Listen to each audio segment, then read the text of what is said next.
La première chose que font les enfants lorsque l'école est finie, ils retrouvent leur smartphone et pour certains, leur tablette ou leur ordinateur. Faut-il fixer une limite à leur utilisation, 30 minutes par jour, 1 heure ou plus?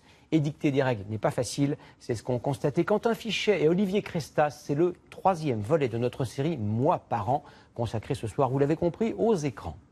Tu peux pas rester toute l'après-midi à jouer sur ton ordinateur. On en avait parlé, tu étais d'accord? Non, j'étais moyennement d'accord.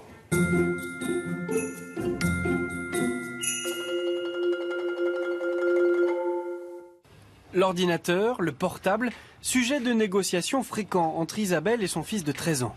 Cette mère de famille a trouvé une solution pour y mettre fin. Cela lui a coûté 30 €.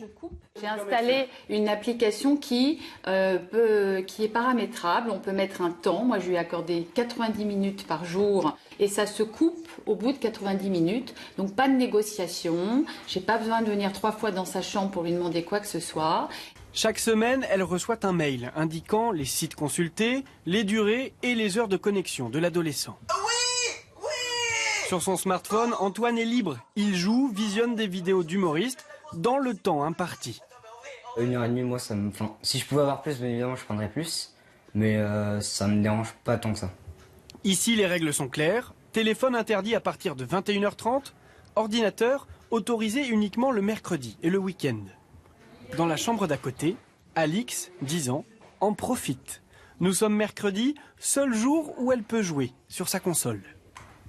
Je ne suis pas anti-écran. Il y a un moment donné où il faut fixer un cadre.